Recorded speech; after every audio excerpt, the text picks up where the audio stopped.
Cryptoceanography. Dr. Jensen obtained his PhD from SIO and stayed on as a research microbiologist. His research themes are biodiversity and conservation, environment and human health.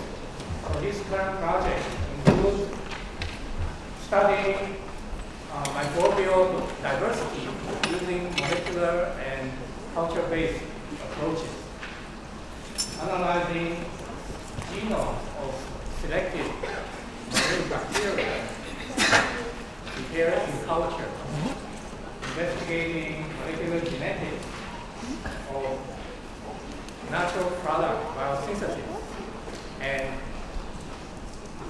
discovering new drugs for biosynthesis from natural product from marine microorganisms. So I cannot wait to hear Dr. Jensen. So let's welcome.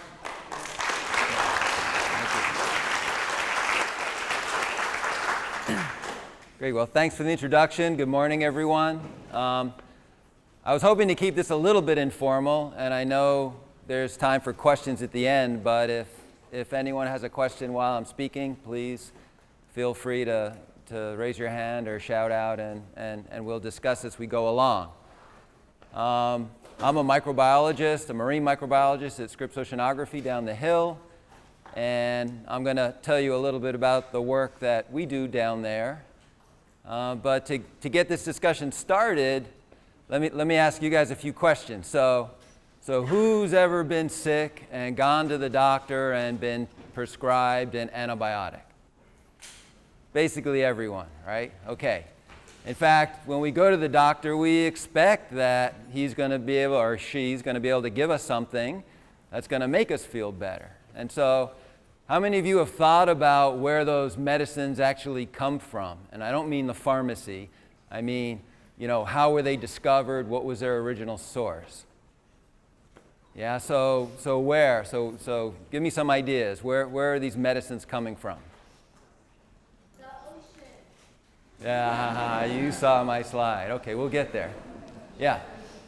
Will they study the behaviors of other animals and how they treat their own symptoms Yeah, so those are fine ideas, and you guys are probably a little more sophisticated than I expected in your responses, but let's just say nature, okay? So let's say that many medicines that we have available today actually are derived from nature, right? And they're things that we call natural products, okay? So what kinds of things in nature tend to make these natural products? Ideas? Sure. So plants are very traditional source of medicines, okay? And so a lot of you know about, there's, many people study traditional medicines. These have been used by societies for thousands of years. So in fact, plants are a great source of medicines. And the other big one? Exactly. So microbes, okay? So microbes have really been a very important source of many of the medicines that we have today. And that's the focus of my research, and that's what we're really going to spend our time focusing on today. So before we get into the ocean, let's just think a little bit about the history of antibiotic discovery. And the first antibiotic really discovered was penicillin. And this really started a whole new age of thinking about medicines. Prior to this, there were real big problems, like you couldn't treat an infection very well. And penicillin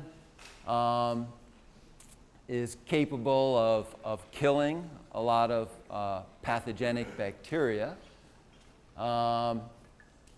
It was actually discovered by accident. Alexander Fleming was a microbiologist at the time, and he was studying some of the bacteria that cause disease, and he went on vacation, and when he came back, he noticed that some of his plates had become contaminated, and that on one of his plates that was contaminated with a fungus, that fungus seemed to be killing some of these pathogenic bacteria that they had grown. And this was actually in the 1920s that this observation was first made, okay? And so it took about 20 years, and it wasn't really until the 1940s that they were able to isolate the active principle that this fungus was producing, and it was identified as the antibiotic penicillin. And that was very critical. This was around the time of World War II, and there weren't a lot of good antibiotics, and during the war they were able to produce penicillin in reasonable quantities, and it was used then pretty effectively. And so that really was the dawn of what was called the antibiotic discovery era, or the golden age of antibiotic discovery. And it created an enormous amount of interest in looking at microbes and seeing if they can produce antibiotics. It wasn't just fungi, but people started recognizing that other types of bacteria could also produce antibiotics. And so on this curve, you see the dates on the bottom, the years, and then this is the number discovered. And so you can see from the 1940s, when penicillin was really developed, through the 50s, 60s, 70s, boy, that curve's just going up like crazy. So a lot of people were involved in this, and there were lots of antibiotics to discover. But then you can see what's happened since then, right? And I think everyone here is aware that there's a problem now, that we don't have enough new antibiotics. We all know about antibiotic-resistant bacteria, and that they're a challenge to treat. And so not only are our current pathogens developing resistance to known antibiotics, but you can see from this curve that we're not discovering many new antibiotics. And so why is that? Well, there are a number of reasons. Okay, one reason is that we've kind of looked at all the traditional places. We've studied the types of microbes that live in soils that people found these antibiotics from, and we've studied them pretty exhaustively. And so that's one reason. Another reason has more to do with commercial thinking, and the major pharmaceutical companies pretty much around the late 1900s abandoned what we would call traditional natural products research. And they thought that because this curve was going down, there wasn't much of a future here. And they invested in something called synthetic chemistry, where instead of letting nature design and make the molecules, they thought the chemists could go in the lab and do this themselves. And these companies, they kind of follow the leader, and basically every major pharmaceutical company in the world gave up their natural products research programs in favor of synthetic chemistry programs, something that we call combinatorial chemistry, where you can quickly make thousands of closely related derivatives of certain types of structures. And that, coupled with the ability to do something called high throughput screening, where robots were created where you could screen tens of thousands of different compounds very quickly to see if they have antibiotic properties, for example. This was the perfect marriage of the ability to make a lot of compounds and the ability to automate the screening process. And companies said, that's what we're going to do. We're going to do combinatorial chemistry. We're going to do high throughput screening, and that's going to make this curve go back up again. But it didn't. In fact, it was a pretty dismal failure in terms of discovering new drugs. And in fact, it tells us that really nature is quite good at this, a lot better at this than we are, because the molecules that we find from nature actually evolve over many millions of years through interactions with organisms, and the structures are highly specific, and they're very specialized to interact in certain ways. And it's those interactions that often make them good drugs. Okay, so we have a problem now, right? We need new antibiotics, we need other types of new medicines, and so where are we going to go? And that's where the oceans come in. And so why don't we look in the oceans to see if there are new resources there that haven't been very well explored in the past? And so that's what I've been doing. A number of colleagues of mine at Scripps have been doing this for many years, as have other researchers around the world. Really, the early pioneers in this field were people who were organic chemists. and they studied things like plants, and they liked to find the structures of molecules that have interesting biological properties, and then the organic chemists then solved those structures.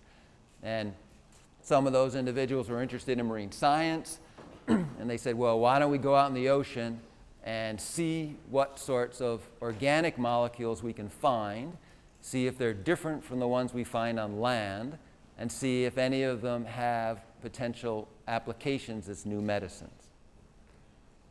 Okay, so we go in the ocean. Well, it's a big place. There are a lot of things there. What are we going to collect? All right, so there's 4 images up there. It's probably pretty intuitive to you, but I'll throw it out. Which we have, starting on the top, 1, 2, and then on the bottom, 3, 4. Which numbers do you think would not be very good to collect? 1, 2, 3, or 4?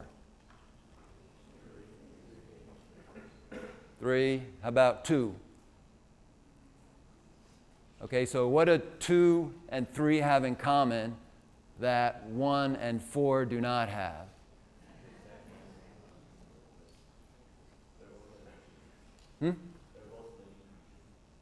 Well, actually 1 and 4 are also alive, and so not necessarily intuitive, right? So a lot of the things we see growing on reefs don't move. You know, corals look like stones, but they're very much alive. Yeah? If you were to find something in either of those, it wouldn't really be sustainable. Yeah, so that's good, and that becomes an issue. That does become an issue, but not necessarily the issue here.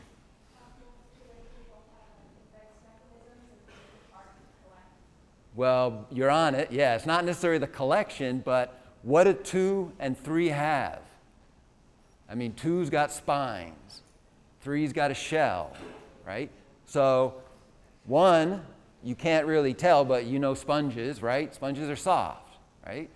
And number 4, these are sea squirts. Maybe if any of you have been in an intertidal area and poked around and you saw a little stream of water come up, okay, those are animals known as ascidians or tunicates, or commonly called sea squirts. And this is an example of a group of those that grow in a cluster, almost like grapes, okay, but they're soft and pretty much gooey, okay? So if you live in the ocean, the biggest thing you have to be concerned about is being eaten, okay? And so predation is a driving factor, and when we look at a coral reef and the things we see on the reef are largely structured that way due to predation pressures. And so you have basically 2 main choices, and how are you going to not be eaten, okay? Well, one of them is shown in 2 and 3. You can make spines, or you can have a hard shell, which makes it difficult for things to eat you.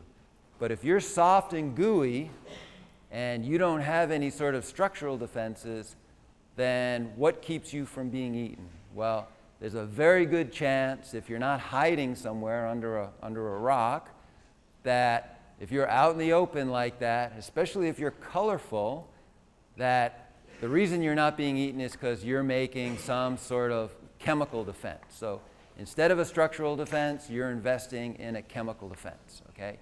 And we now know this pretty well, that many of the soft-bodied animals that live in the ocean aren't eaten because they produce molecules that act as chemical defenses. And those are the molecules that we're interested in that might have application as drugs. Okay, so this kind of restates what we just talked about. If we want to look to the ocean, and this is what the early scientists did, they collected soft-bodied marine invertebrates, another type of sponge up on the left. This includes seaweeds also. I showed that ascidian already on the right, and I'm picking these in particular because many of these actually have drugs have been discovered from them. So these aren't just random examples. There's something called a bryozoan, Bugula neratina. This is a fouling organism. It grows on pier pilings in the bottom of ships. And soft corals, like that gorgonian in the far left. So these are all the types of things that people started collecting in the early days of marine natural products research.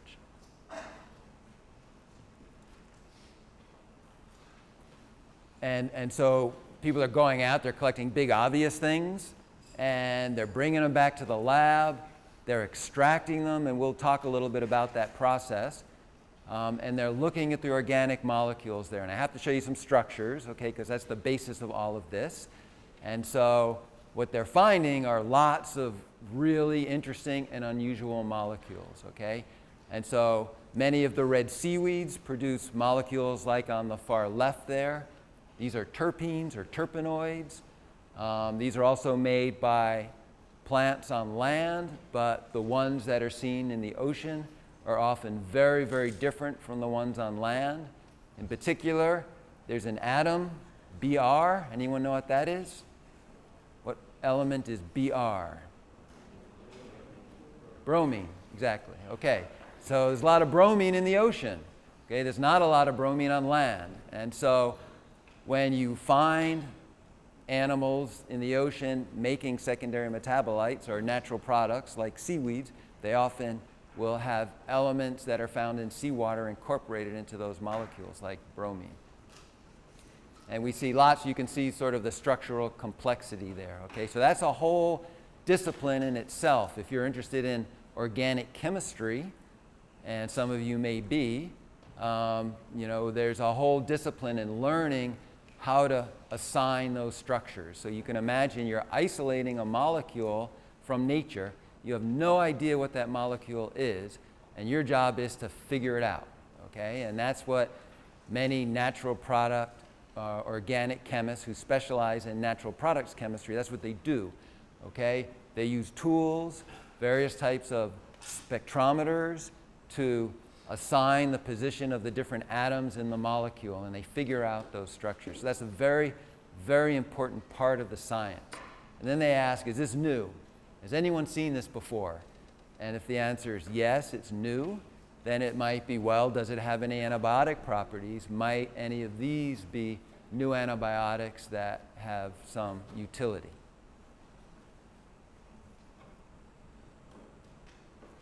So this is just a lot of text, but basically what happened was, so scientists started going out, and for more than 30 years, believe it or not, there's a very dedicated group of organic chemists who have been studying natural products from the ocean and have gone out and pretty much collected almost every big obvious thing you can collect and studied the molecules made. And so it's actually pretty hard today to go out and find something big and obvious that's making something new. And so people then started turning to smaller and more cryptic things in the hopes of finding additional new molecules. And then some groups, like myself, we started saying, well, why don't we look at bacteria in the ocean? And why don't we see if those bacteria, which we know were very productive when they came from land, why don't we see if those bacteria are making things that are different? And I'll also just point out that there's been some commercial efforts in terms of studying marine natural products as drugs as well. Pharmamar is a company in Spain. They're probably the most successful company. They have one anti-cancer drug on the market that actually came from that sea squirt I showed you, that orange animal, Actinicidia turbinata. They discovered a molecule from that animal that has very potent anti-cancer properties, and that's now used today to treat people who have certain types of cancers. So that's one of the success stories of the marine natural product drug discovery effort.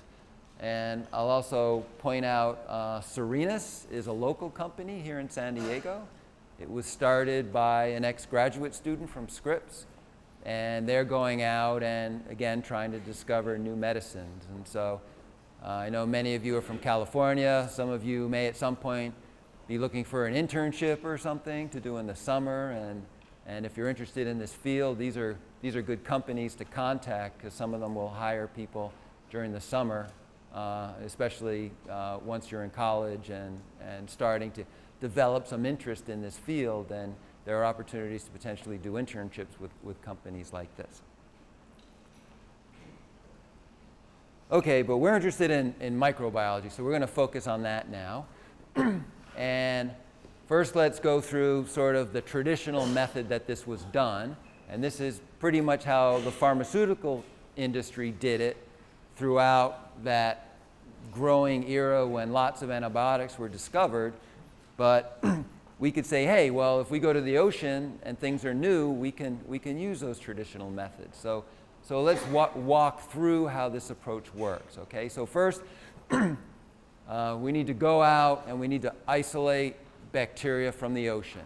And we're going to talk a little more specifically about that in a little bit, sort of the mechanics of how we do that. But we basically plate a sample like seawater on agar media, and those little spots you see on this agar plate are individual colonies of bacteria that are growing. And then we can isolate those into pure culture, so we have individual strains. And we can grow those strains in the laboratory, and we can extract them with organic solvents. We can then take that extract, which pulls out all the antibiotics and other molecules that they're making, and then we can test them in our assay of choice, which might be against cancer cells, it might be against pathogenic bacteria, it could be in other disease areas as well. And if there's an activity, say, indicated by red in our assay, we then want to take that crude mixture that we've extracted, which is lots and lots, hundreds of different molecules, and we want to start separating them into components and testing those components. Okay, so one way to separate them is called chromatography, and we're going to take a crude extract, we're going to put it on the top of a chromatography column, and we're going to pass it through that column. And as it runs down that column, the molecules in that mixture are going to start to separate based on different properties. And that separation depends on what we choose as a chromatography material. Some of those materials will separate based on the weight of the molecules, okay? And so the smaller molecules will come out first and the bigger ones will come out later. Some of them will separate based on the polarity of the molecules, okay? And so some molecules we call polar, and so because they like to dissolve in water, for example. Some molecules we call nonpolar or lipophilic because they might dissolve in things that are more oily. And so we can separate that mixture using this kind of process, and once we make, say we take a crude extract and make 10 different fractions, and we go back to our assay and we test those 10 fractions, and we go, aha, all the activities in fraction 4. So then we go back to another chromatography technique, probably not exactly the same one, but we can get more refined in these techniques so we get better separation as we go. And you do as many rounds of this as you need until you end up with a single molecule that has the activity that you saw. And then you have to solve the structure of that molecule and ask if it's new to science or not. And so there's a lot of work here, of course, and there's a lot of different variables that we could spend days talking about. For example, how do we decide how to isolate the bacteria? How do we decide how to grow them? There's different media, different nutrients. All these things affect whether they're going to make antibiotics or not. How do we decide what solvents to use to extract them? Different solvents will pull out different molecules. How do we decide what bioassay to run? Okay, there's thousands of different tests we could run. And so these are all variables that have to be thought about when you design your research program. And oftentimes these are directed by the funding source, okay? And so, you know, our research labs are all run by us writing grant applications and getting generally federal research dollars to do our work.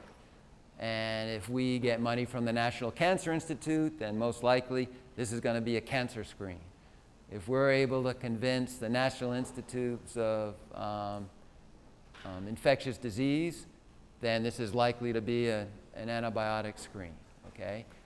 And so these are the kinds of things that guide this process, but nonetheless, this is sort of the way it's worked traditionally, and the way that's actually worked pretty well for us, especially in the early days when we started doing this type of antibiotic and cancer drug discovery.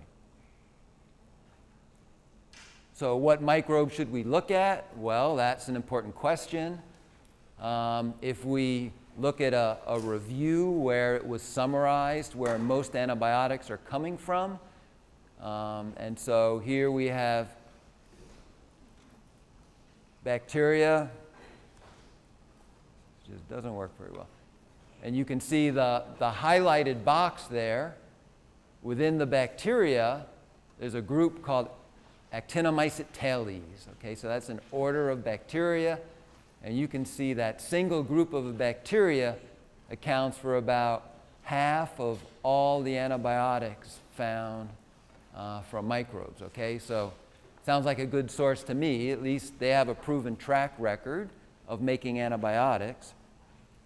So one of the first questions we asked were, do we find them in the ocean? So we know these bacteria live on land. We know they have been a rich source of antibiotics on land. And so we wanted to know if we could find them in the ocean, and if we can, do they make things that are new? And obviously there's a lot of ocean sediment out there. These bacteria tend to live in soil, so the sediments in the ocean are a very analogous habitat to soils on land. And so we set out to collect ocean sediments and start to look for these bacteria.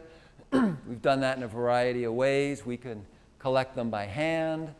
On the left there, we've used various types of electric reels to go down and collect sediments down to actually even 2,000 meters at the deepest. And sometimes we go out on big research vessels where they have larger equipment and are better set up to collect really, really deep samples. So there's lots of ways to collect ocean sediments. It's pretty easy to collect them near shore. It's a lot harder to collect them from the middle of the ocean. We have a lot of questions about how the things you find in the deep ocean may differ from what you see close to shore. We don't really know the answers to all those questions yet, but we take every opportunity we can to try to access deep ocean samples to see what we find and see how it differs from what we find from places closer to shore. So this group, Actinomycetes, this is the common name for bacteria in this order I mentioned, Actinomycet thales. These are a group of bacteria. They're called gram-positive, which relates to sort of their cell wall structure. Don't need necessarily all the details here, but that picture I showed you before with colonies growing on plates, because this type of bacteria actually makes spores that are resistant to heat and drying. We can use some selective methods to try to get them to grow, and that works pretty well. And so most of those colonies growing on that agar dish actually belong to this group. And then we've even done some microscopy looking at ocean sediments. On the right, that's a sand grain, and that's one of these actinomycetes growing on a sand grain. And so these bacteria, we do find them in the ocean, and they seem to like to associate and attach to sand particles. And so then we want to know if they're different from the ones we see on land. And the way we do that today is, taxonomy's changed greatly. It used to be done based on morphology and other types of biochemical tests. But now, what do you think the basis for most taxonomy is? What do we use?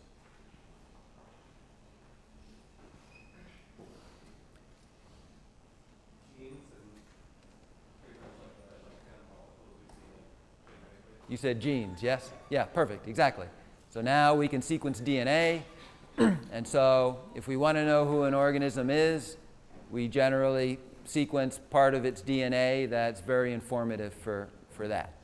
And so with those sequences, we can draw these types of trees that tell us a little bit about the relationships of the organisms. And then we can ask if the ones we find in the ocean are different from the ones we find on land. And circled in red are many of these groups of bacteria that we found in the ocean that do seem to be unique to the ocean. And so I'll just tell you a very quick story about one of them, because it's a group that I've spent a lot of time studying. This was On the bottom right there is a close-up of what these bacteria look like when they grow on these agar plates, on these petri dishes. That's about a 10x magnification. To the left of it, you can see them growing away from a sand grain again. They like to associate with sand grains. And when we first cultured these, we saw that they wouldn't grow in the lab unless we gave them seawater. So we said, aha, okay, well, it looks like these are different from the ones on land, and they're adapted to living in the ocean, so that's a good sign. We went through the formal process of describing them as a new genus, and we named 3 species. The genus we called Selenospora, and the species were Tropica, Arenicola, and Pacifica. And so we got lots of these strains in culture, and then we wanted to know if they were making any new molecules. And so we went through this process that I told you about, right? We grew them in the laboratory, and we extracted the chemicals it was making. We did a bunch of chromatography, and out popped this molecule, which was extraordinarily unusual in terms of its structure. We called it selenosporamide A. We then ended up, make a long story short, it was licensed from the university to be developed for some anti-cancer properties that it has.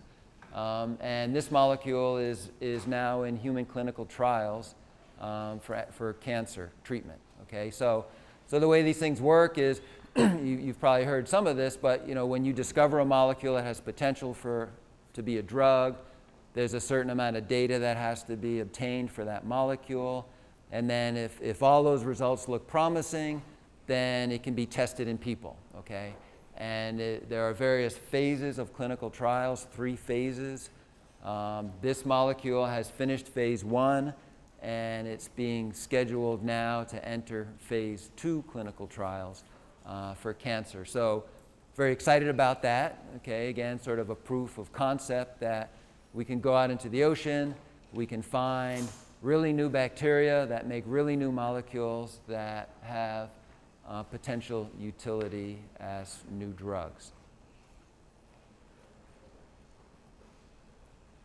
So if we look at all the different types of bacteria that we know about, and again ask a little more about who's making these kinds of molecules, on the left there, that's another one of these trees, a representation of different types of microbes, and the ones in green have never been cultured before, so we don't have to culture them to ask who they are. We can use these genetic approaches directly on samples collected from the environment and ask who's there, okay? So these are very powerful ways to explore questions about microbial diversity.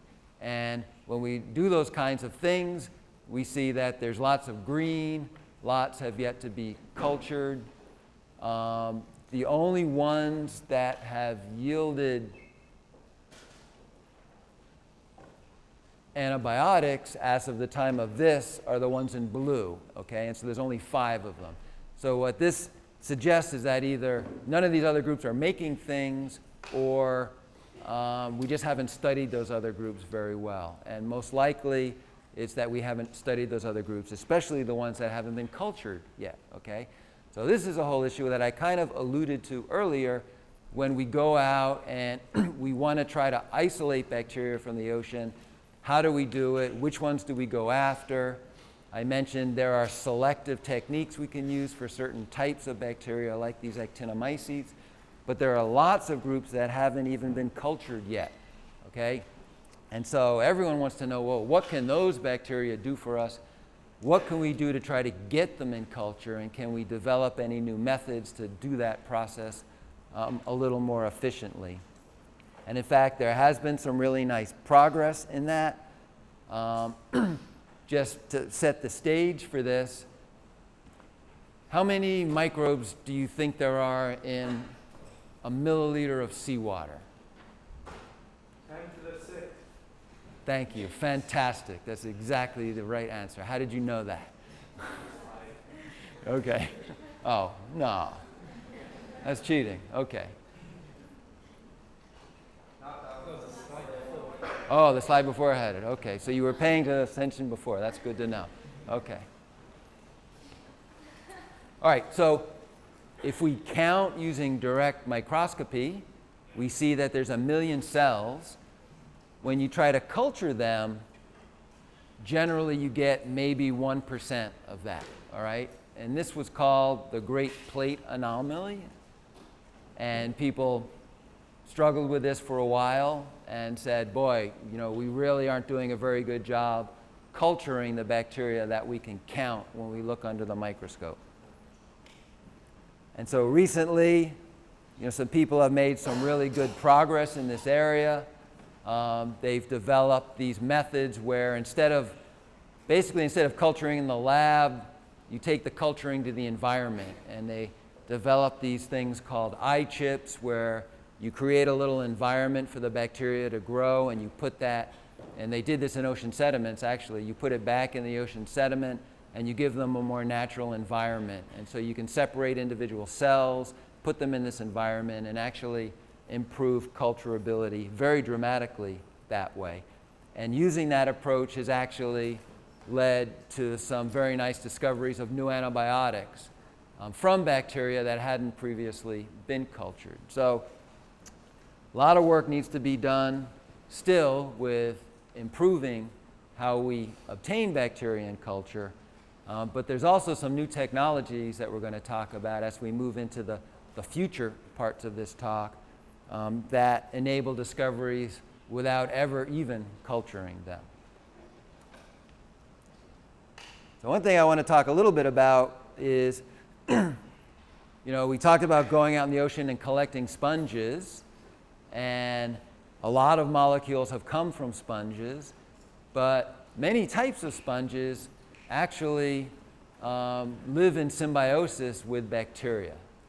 And just like you might know that corals have photosynthetic dinoflagellates that live with them, that's why light is so important to corals. Without those symbionts, the corals will die. Well, what's not as well known is that many sponges also have symbionts that live in them.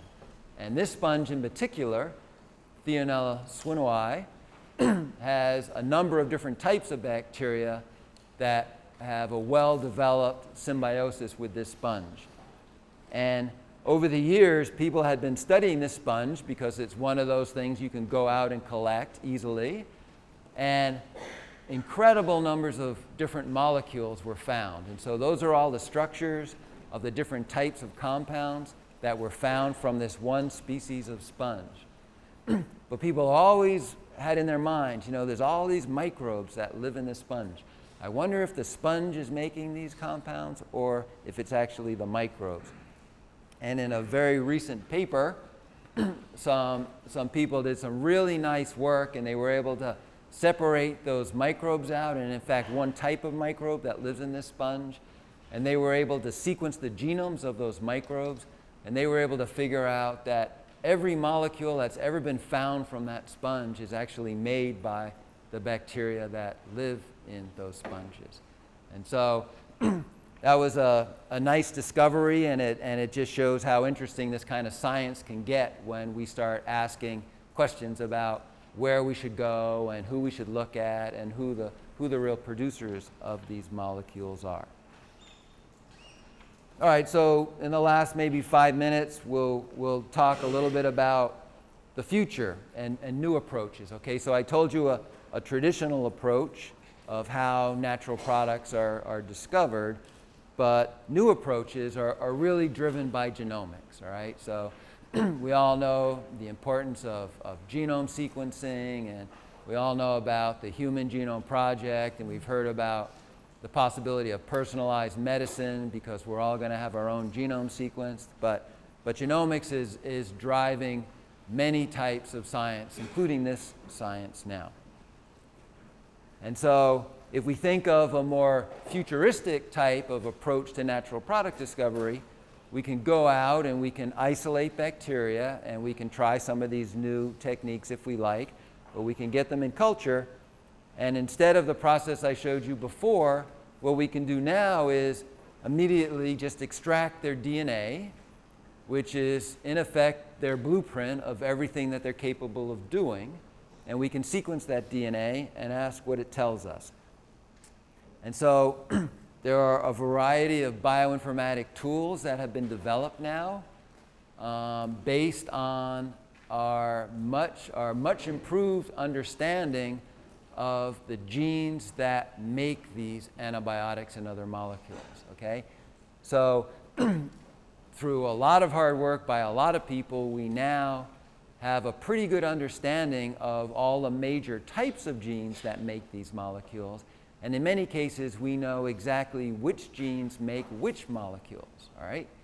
And so now what we can do is we can take an organism, or even we can take an environment. We can take a DNA sample from the environment, sequence it, run it through these pipelines, and ask what sort of potential there is there to make something new and interesting.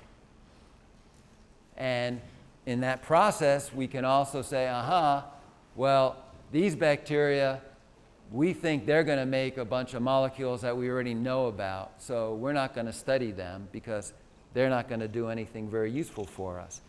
But we can also predict which strains have the genetic potential to make something really new and exciting. And then we can put all our effort into those bacteria and try to get them to do those things for us in the lab. And then we can go back to that bioassay guided process and identifying the molecule just as we did before. So genome mining has really, what we call this genome mining, okay? We mine the genomes for genes that we think will make interesting molecules. These we call these gene clusters because it's usually multiple genes together that we read to make these predictions. And when we go out and sequence a genome, even if it's a strain that we've studied for 10 years in the laboratory, you know, we may have studied a strain for 10 years and found 4 or 5 molecules. When we go out and sequence the genome of that organism, we see that it can make 25 molecules. So we're like, wow, there's so much that we're still missing, even from some of these bacteria that have been well studied. Okay, and so this has generated a lot of excitement, this idea that there's a lot of hidden chemical diversity that we've missed. You know, the curve I showed you, we got all the easy things, okay, and now there's all these things that are still out there. We just haven't been able to get the organisms to make them. And so how do we uncover that hidden chemical diversity? And so this has really integrated natural products research into the whole field that we call synthetic biology, okay? And so one way is we can get the organism, we can say, all right, I know you have the potential to make some interesting things, and I can tinker with you in the lab, I can change the culture media, there's a lot of things I can do to try to get that organism to produce those molecules, and that's a very valid approach. Actually, that's the preferred approach in my laboratory, because we believe that the organisms that we isolate know how to make these molecules, and they make them for very specific reasons, right? And just like a sponge may make a molecule so it tastes bad, so a fish won't eat it, a microbe may make a molecule so it tastes bad, that something that lives in ocean sediments and eats bacteria might not eat it, okay? So one of the things we do in my lab is we ask those kinds of questions. You know, what are the natural cues that turn on the production of these antibiotics by these bacteria? And so one of my graduate students, for example, he's been growing bacteria and letting other kinds of animals that eat bacteria feed on it and see how that affects the molecules that are produced, okay? So that's one way you can approach this type of discovery. Another way is synthetic biology, okay? And this is very much in favor right now. And the idea here is, well, we see all these genes in this organism. We think it's going to make an antibiotic. Why don't we just take those genes out of that organism and put them into our favorite factory cell and that we know how to work with and get that cell to produce these for us, okay? So a lot of effort is now going into this synthetic biology approach to natural product discovery. And as you might imagine, there's been a lot of challenges with that. There's been some success. I'd argue it's been a little overhyped, but nonetheless, it's an exciting area of research that's now an important part of the field of natural product discovery. And so I think maybe we're running out of time, so wrap it up soon. I'll just point out a few things about drugs that have actually made it into clinical use. Up on the top, the ones that are actually approved, these are all of marine sources. Most of these are you can see they're from sponges. The cone snail is particularly interesting. The cone snail is a mollusk that feeds on fish, and it paralyzes fish by shooting a harpoon, a dart, like a poison dart basically, paralyzes the fish. It's a neurotoxin that it makes, and then it swallows the fish. In fact, I would encourage you to go to YouTube and look at cone snail feeding on fish, and you'll see a snail catch and eat a fish, which is a pretty amazing thing to think about. But the reason it can do that is because it makes a natural product, which is a neurotoxin that paralyzes the fish once it shoots it with this dart, and then it can't move, so it eats it. And it turns out that neurotoxin in small doses actually works very well for treating chronic pain, especially people who can't tolerate other drugs like morphine are given this drug from a marine source. And then you can see some of the other ones there. The one by PharmaMar that I mentioned is the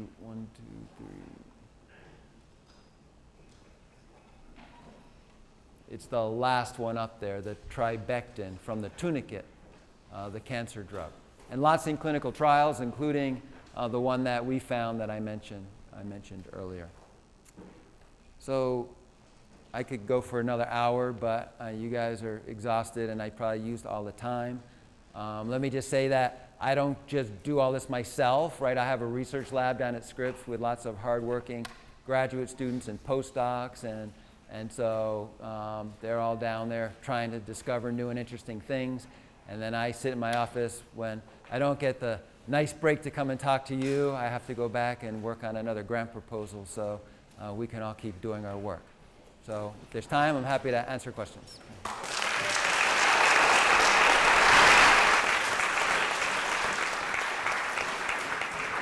Thank you very much for a very fascinating talk. So are there any questions? Middle. Okay, I just have a question about this chart. What are the clinical trials exactly like that? Yeah, good question. So the question is, what are the clinical status? What do the clinical trials mean? What FDA approved? So when it's FDA approved, it's a drug. You can take it. And so there are these 3 phases of clinical trials. And so phase 1 is for efficacy, is for toxicity.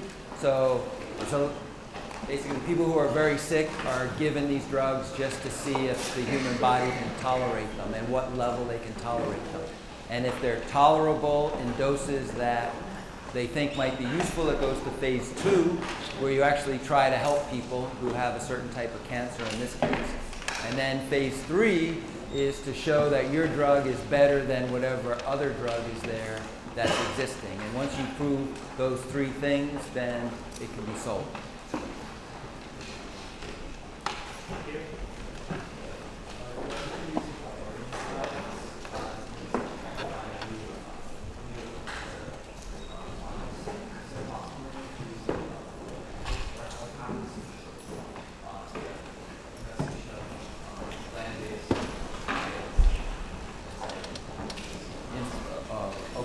Symbionts Okay, so the question is, we talked about symbionts and sponges making a lot of molecules, and are people looking at symbioses and microbiomes on land as well? And yes, they are, certainly.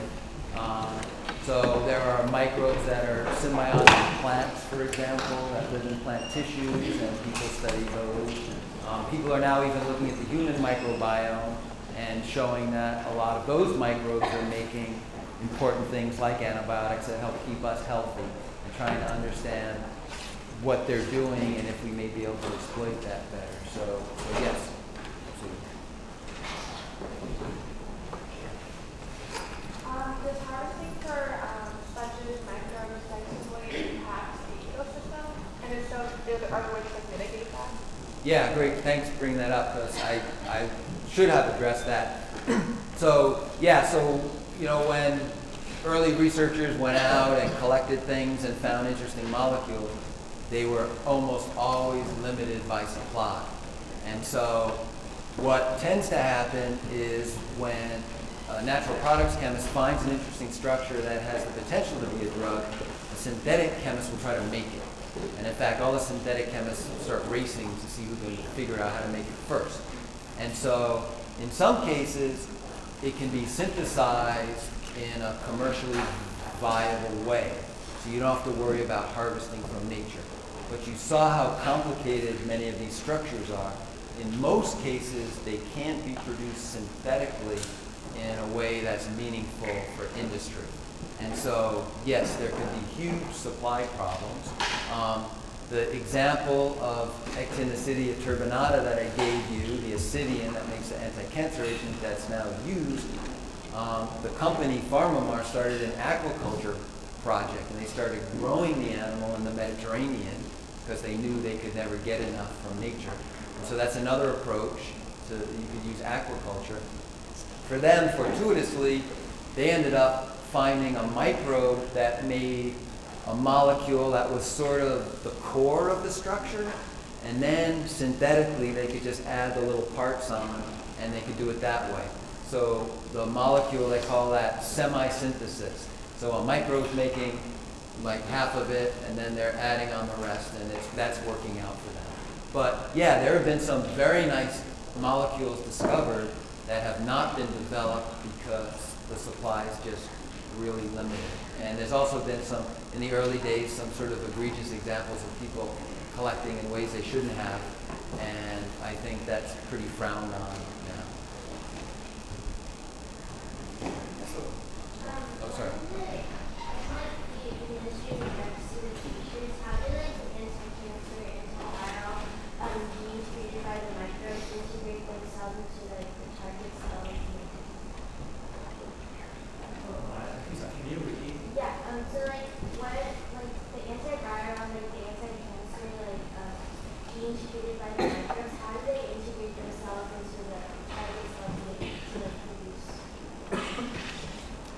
Anti-cancer gene?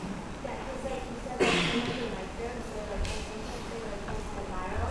How do they like integrate themselves into like the target cells? Yeah, I think maybe I didn't explain this very clearly, or maybe we're mixing things. So the way the microbes make the antibiotics, they have certain genes that encode the biosynthesis of the molecule. So those genes are in their genome. Okay, so the bacteria themselves have a set of genes that can make an antibiotic. We can take that set of genes out of the bacteria and put them into some kind of cell factory and get the cell factory to make those molecules instead of the bacteria. Does that make sense? Okay, one last question. So maybe I'll ask so, any specific cancer for drugs? Yeah, so the question is, what specific cancer is our drug targeting? And multiple myeloma was the original target. But this is interesting too, because again, the process isn't done very effectively. And when you have a really interesting molecule, it's really hard to know, what it may do most effectively. And so based on the structure of this molecule and its target, which it was determined that it interacts with a cellular structure called the proteasome, and it was known that proteasome inhibition is a way to target multiple myeloma. It sort of went down this direction. But now, when they do some of these clinical studies, they test people with different types of cancers, and all of a sudden it's having activities in cancers like a brain cancer that they didn't expect. And so in some ways it's very hard to know exactly what cancers may end up being targeted. Yeah. Okay, let's thank the speaker again. Yeah.